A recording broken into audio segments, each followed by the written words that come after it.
If we say projects are aban bi na official aban for ba won to aso no. I see you find serious as o man. Okay. Na medanyame as say na mudi MP a we lawyer nso aka waba. As o di beko na mutimi private member bills. Nti o show interest on fan ko parliament no monko consider. Ebeboa ye nyina because from Kufo I Botema housing we Sagramedi Bebre e-blocks agenda 111 projects Bebre across regimes. Obi aba no wajad to no akofa ne de aba. Obi on flagship program. Na quite a bit to me afa so aye ni for me. Yeah. If we say see yenya legislative framework bi emra Infrastructure Continuity Act. Infrastructure Continuity Act. Yes. This is interesting. So there will be we must have mandatory completion clauses in it. See project trust fund. There's a fund dedicated. And now there's dedicated funds. Now, you pay independent project commission, just like the Auditor General. Na juma ne so be audit projects. Na wa monitor, wa track the completion period and what enforce it. Yeni say ya ebeboa. It will take away the stress of discussing that way up and down. If there's something like that in place, say emra oho the project yama, there is a commission supervising. And yet secondary school the project kana headmaster no and no ba be hwe onimidifla project ho. Ono na ekwa kohwe na wa chew so o ma be painti dan na awie. Headmaster no knowledge in construction ya dey. Integrity of structures and ankasa. But if you have an independent commission, say so are made up of technocrats, at least a bit mama projects in a bit mania dime papa. You go share chroma down we see here. Now we did to Tonya Nansen or Muya now, put him difference room.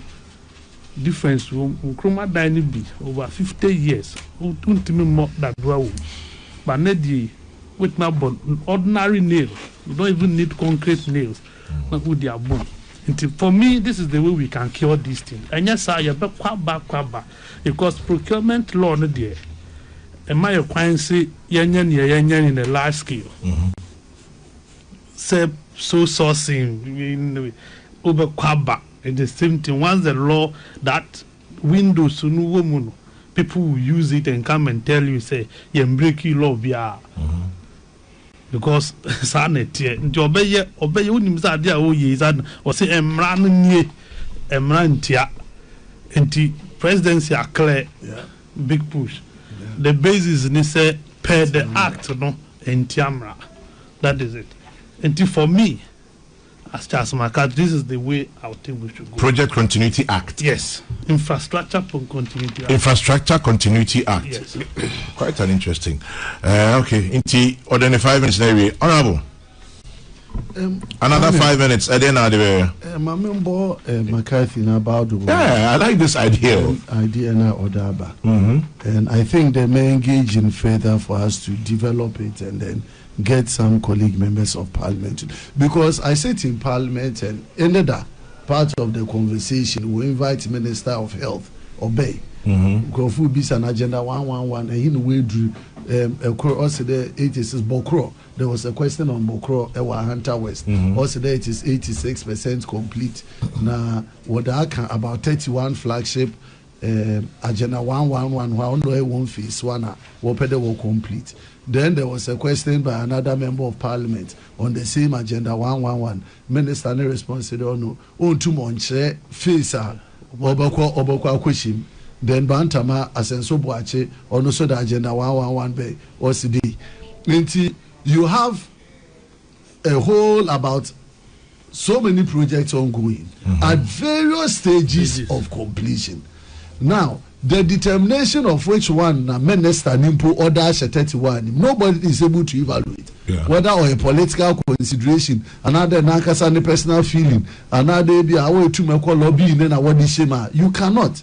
But if there's an independent commission, our them mandate need to ensure that first and foremost resources are allocated for this purpose. Because when Asenso Boache spoke on Nedeno, also by force I was he will see a constituency market per common fund releases to the assemblies.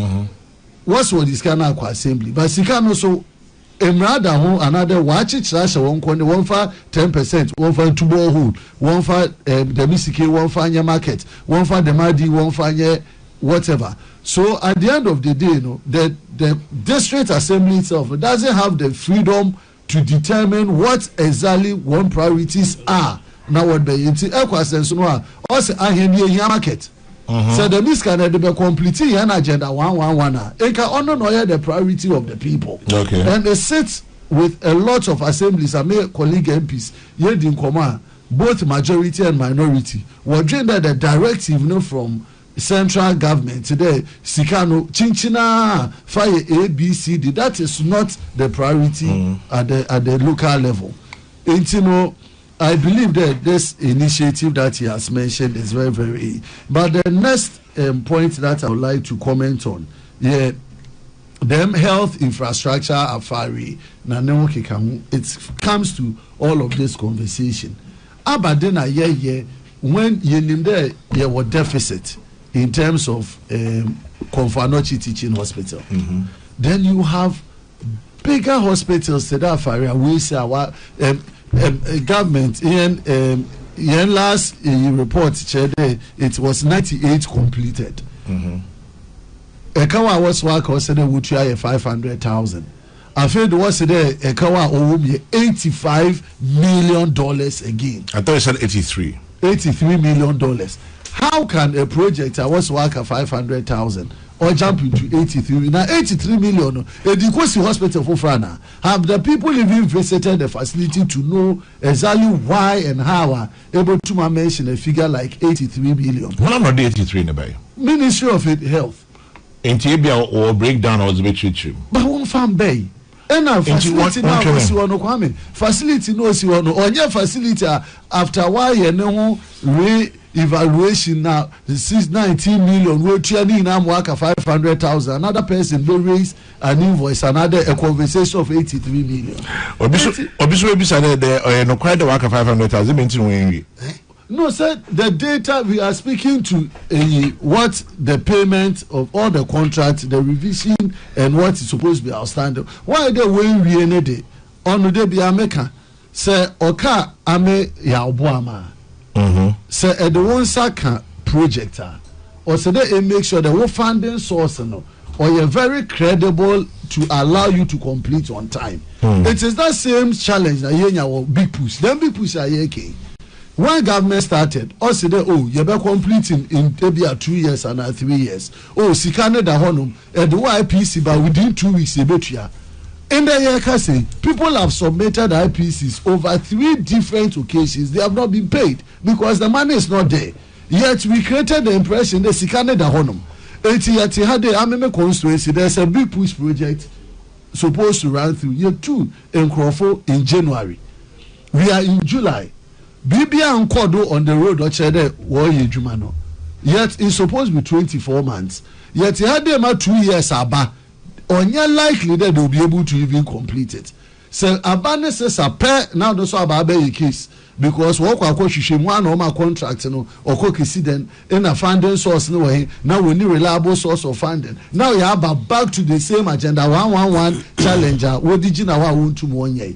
And we as a people, I may a member of parliament, if you MPP Muna member, we are as guilty as NDC because NDC ongoing projects need their them time what they ban. Say yes, we are prioritizing. Yes, it's the segment. No kikamu. Yeah, restructure. Yeah. We would have had completed projects there. And also, some of the initiatives, because government is a continuum, there is no way I'm now able to maybe, but at least substantially, And people are of the view that agenda 111, if we had even limited ourselves to maybe 40 or 50 hospitals, we could have concentrated and completed them. Even 10. And it could have been there for everybody to see there. You're discussing the question rather than and block now what could do various stages of completion. Hey, man, better make a baby. What's this opposition? What we said, now, what are them with you different because as America, and people are being into Munka. Oh, you're back, huh? And people are being into Munka there. Instead of 111 or there, you concentrate on 20. Oh, Kwame, because they can advocate your party. Big push. Look at the total number of projects under big push. Yes, spread resources as you can in what my you'd be training. Say you're concentrating on critical roads. You're doing the able to me and say if you are quite expressway. At almost a billion. Yet you need less than 30 seconds. You need less than 1 billion to complete the Kumasi Accra main routes. Now still have in Crawford and Kwanedo, Ekota Kradimu Corridor. Say Kwame, and Tumpo and Fakwane. 9 hours. Road also don't take 3 hours. People spend 9 hours on the road. It be sound there as a people no Abadan or Okodo. It's major. I side in what he said, and also appeal to government. The young focus on priority projects, young complete, and then we can initiate new ones. Charles, just to follow up on your outcry about Infrastructure Continuity Act, Dr. Youngson, CSIR BRRI, or say Infrastructure Continuity Act, wonderful submission. CSIR BRRI, the foremost state research and development institution in the built environment, could be tasked to provide leadership and oversight. Fantastic. But Derek say no nyadring. Or say tell Mr. McCarthy, we have National Development Planning Commission. It's been there since. We know what to do. We don't need anything novel. If we remove the politics, we'll achieve it with NDPC. Two opinions, one supporting you, one disagreeing with you. There are another 5 minutes near Pong. Kwame made us say, make a book big push in one sem kakra. But honorable Sembi or Kai kakra, let me na kakra to be here, no, the 1 minute to be here. And driving who MPs on a press conference. Woma seminar and say, hospital, a ferry hospital, no, and 500,000. Yes. I think I buying chia. Now buying chia. Into buying conco chia non-static hospital. A yemin na a yemin one muscle. Into a car 500,000. And the MPP are buying our own film, chia, 1 to mean chia 500,000, you know. So 500,000. Is that it? Because me name say equipment $38 million. Yet the equipment in the Guoma ye auctioneer. Ye intumen chia demorage wo. Habo. Ye intumen chia demorage or habo. Ma enyoma no machines no yakato about $38 million no. Yes, ye ni nyina say. Na ye de ka 5,000 nti na ye hia say you $500,000 pay. NPP ni individual member of parliament between the session kotokum. Eyi says he candidate here. Now there was 17 members of the MP for ministers from Ashanti region. 17. Ministers no be able to be in session kotokum la sulala. E die tua sa 500,000 manye. E ma hospital net da ho aba mfie nwotwe. Afa ne ye ka ho asem say obi ngongo tua $500,000. But in any case, equipment no a ye jay may say ya may auction here see a cut off. Is it not the same 38 million or $40 million plus? The same amount of money. And you need to go and buy the same thing. He said, Obi a press conference no be catch will say, and woman no aka 500,000.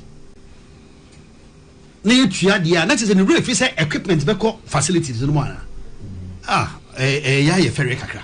Big push asem ya make and say report we code from Media Foundation for West Africa, your petition president. Say the fourth estate didn't send me to investigation. the ebedi kind is a mebo aban na baso about man pay na baso said or handle this matter petition they buy a pay and or they become a road minister say road minister bra be yano bra be yin semu yano and no yin senior advisor investigate this and you report to me na me adom ya report on the ababontin so we shall report no me dey buy no report no say roads are my contract here 1,441. 1,441. Kwame, na me name say me honorable a free year the call aferi no. Are you a free? We say you a free year. No all your discussion no all media ne kasaro ka same be we say o say NDC shebo say we mo starting new project bia. Are you a free? Honorable you a free? Say NDC shebo say we mo nye new project bia. Na adenti na o ma start 1,441 new project new roads a aferida ho a wo mo complete here. Say adenti na o ma share program ase aye new roads. I say 1,441 figure ni fi. Enti sa report we by them who say roads are ya awarded under the big push and I say other roads contracts in nyina 1,441. Okay.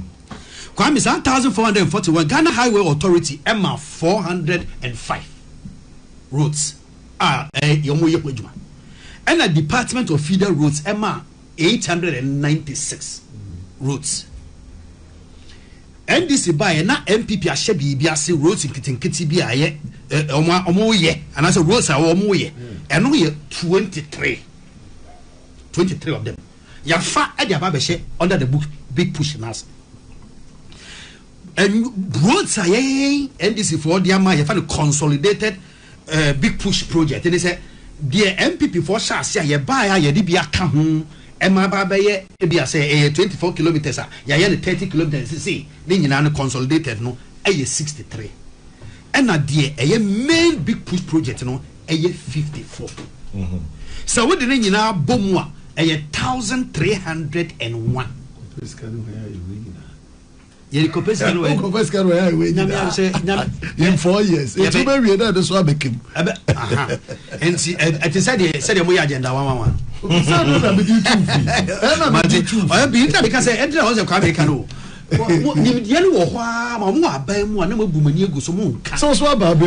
Yes, absolutely. 4 years in 1,441 roads in Ghana in 2 years. I mean, yet roads minister I will not be able to say that. And any assumptions in the Azumza. But they are making and say out of 1,301 any 140 of the roads under the big push initiative. They also be breaking kakra. There was 66 of them are awarded through single source or single sourcing project. And they had 66. 55 of them were awarded through restricted tendering. And the about 23 are inherited here. So 23 no ya GFI MPP for no ya diabeshe book push na say ni now were single source project. Single source. It is a way we we say sa project ya dey ma under the big push no 47.14%. And over 47.14 and do 50. So be strong crata become a president and say a sole source factory, a reference to the Ministry of Roads and Highways. Sole source, and like I say the report 47%. Yeah, super because the sole source should be the last. And yeah, regular. It is regular ne MP, they say where you went to my for. Once your capacity assembly near con fine. I bad politics. No, 47% projects. So who awarded 23? Now 100% in so source. Now by Bia Banoama almost 140. Now say out of them 47%. So single source and sole source. Don't say. But fact say so source ne restricted tendering and yet a mum raso bia na ekwa nintem what fa kwan ya ye nintem so aflawo akra kumase takradi ebu ya ko tendering to me take be 6 months enti sa buy ne say we dia ye pese ye nintem a ya na ye tiase and to be fair say a quiet mampeni a handle sa a normal way no dear mamma yet the report and about be able to read the report now on my published report also say a member acronym report now by your publishing will be to me who say a same way be petition ye and moanoa and moya bino diabano and ya if he say that is the way to go. We are all learning, but I think it's Kwame. The process is it's nice. Papa say, "Oma bana bu, oma papa say."